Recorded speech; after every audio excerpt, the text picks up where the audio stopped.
people in the military that go into a combat zone or at war see horrific things that a human being shouldn't see in a relatively short period of time and come back pretty messed up from it. In the fire service, EMS, it is more of a slow drip, drip, drip over a 20, 25, 30-year career. Just as horrible.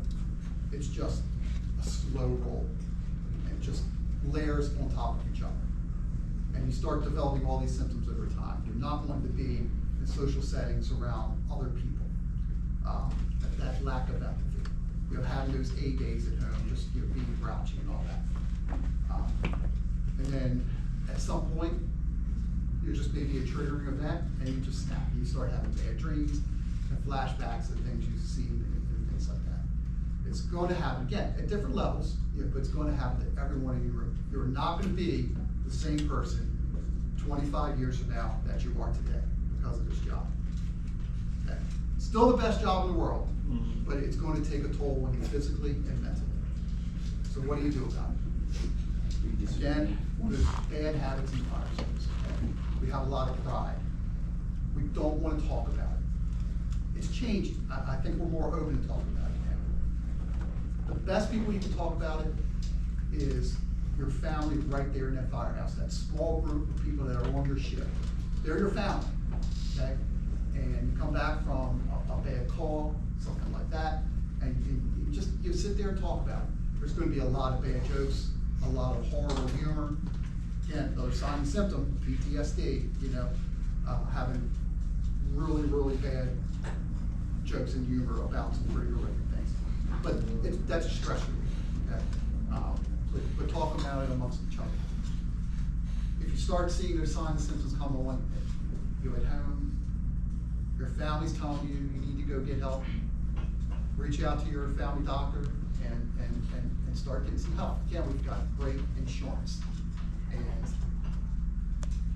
they cover a lot of those different counseling sessions within the fire department itself. And Joe, if there's, I don't know if you want to address like the SISM team or anything like that, but we have the SISM teams, a critical incident stress management team, a group of people that have been in this job a long time, gone and gotten some training, and again, there are people that can relate to you because they're on this job. We're a therapist, may not really be able to relate too much to what you're going through. They're helpful, don't be wrong, but they don't understand what you're going through being in the fire service unless somebody specializes in that. But people in the job that SISM team can definitely help out you. We also have a program with Baltimore Behavioral Health that we can get some counseling there. So again, if you feel like it's just overwhelming to you, reach out to people on the job, it's confidential, and start getting the help you need. We also have, which I find one of the best stress relievers, Virginia here. Oh, hi, baby. She was sleeping.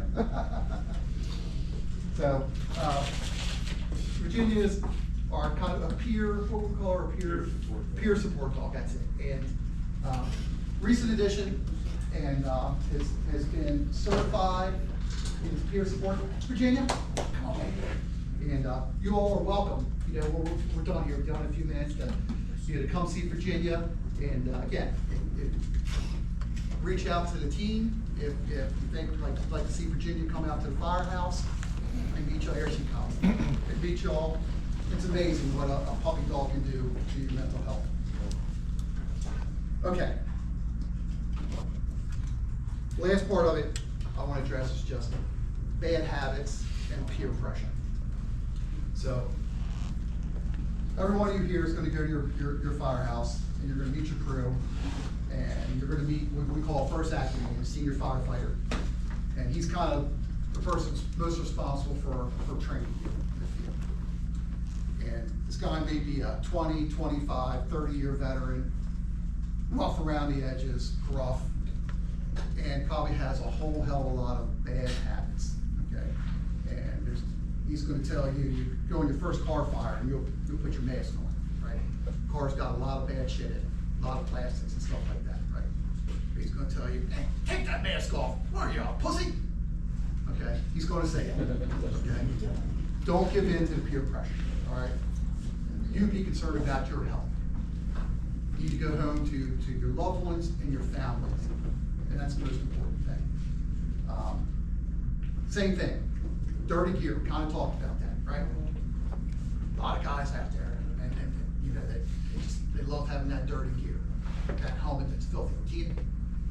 It's not black anymore, it's gray. You can't see the tetrahedrons, the front piece is completely smoked out and things like that. They have never taken a cloth or a brush to their helmet their entire career. The forks are all, you know, the eye protection, they're all melted down, and you know, and all that. Gear's filthy dirty. The hoods, they've never swapped them out. They're filthy dirty. Their gear stinks and all that, you know. And don't follow that. You know, clean your gear. Clean your gear. Another one is just, you know, again, that peer pressure of wanting to fit in, right? So, you know, nobody else wears their face piece on the car fire. Nobody else, you know, fire's out, but we're starting to overhaul. Man, it's still really smoky in there, you know. Guys are in there, got their coats off, burning a cigarette, which you're not supposed to do, right? You're not supposed to smoke on this job, right? But, you know, but they're in there, they got their hooks, they're pulling seals, and they're shoveling trash out, smoking a cigarette, and the place is still cooking with smoke, right? Wear your SCBA. It's not pleasant in overhaul situations. A lot of physical labor. It's still hot inside there, and you know, and all that. But it's better than getting cancer or heart disease, you know, down the line for sure, right? One of the other ones is you're going to hear, again, peer pressure.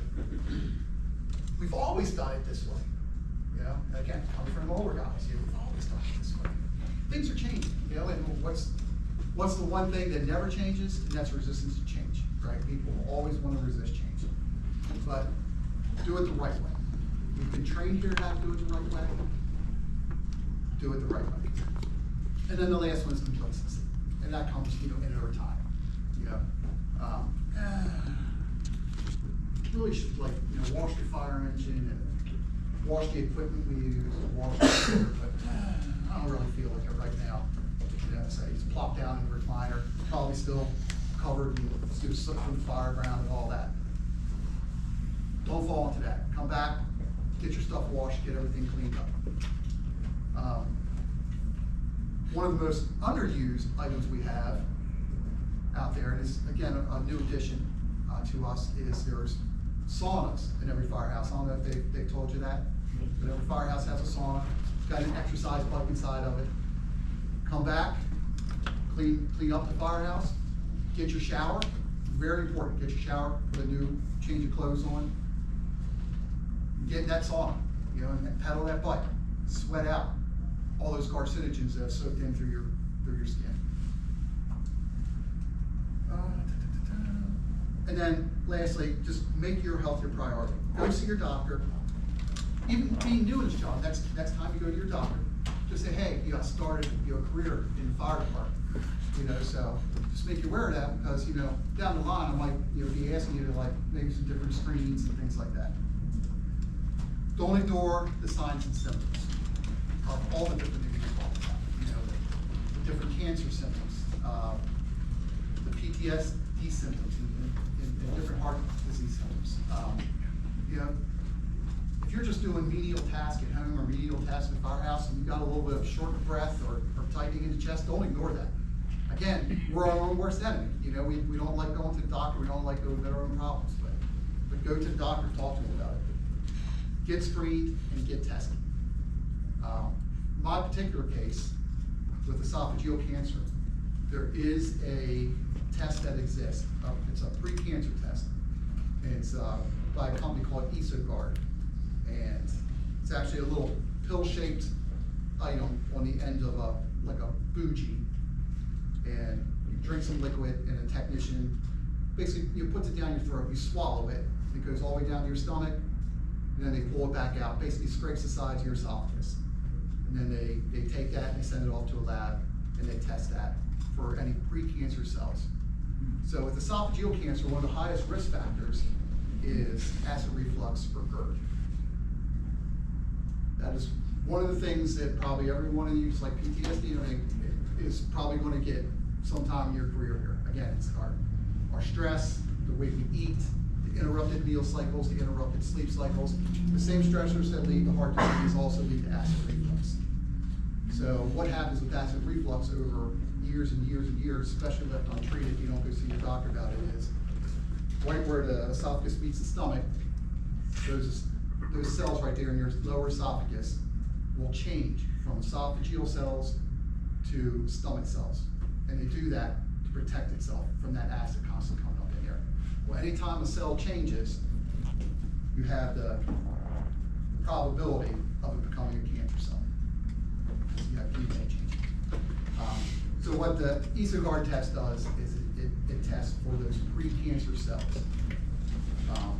Again, it's not something that I don't think any of us were aware of even existed, because the Baltimore at this point just doesn't offer us any screenings whatsoever. Again, hopefully that's changing. I think we have an opportunity now to really go to the city and make a case for getting some different screenings. But get tested, get screened, and advocate for more screening, more testing by the fire department itself. You know, go to union meetings, be involved, and talk about these things. The most important thing is be there for your family. Be there for yourself. This is a job all about pride. You know, you want to be the first in company on fire. You want to get the first water on the fire. You want to do all those things. It's about pride. That's great. That's fantastic. But be smart about it.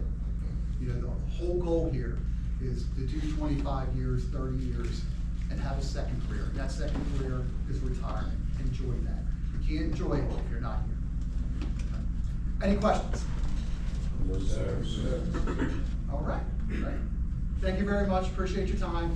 Good luck. You know, at this point, you guys graduate Monday. We're all brothers and sisters, man. So, we first say here, love you all. Love you all. Yeah. Love you, sir. All right.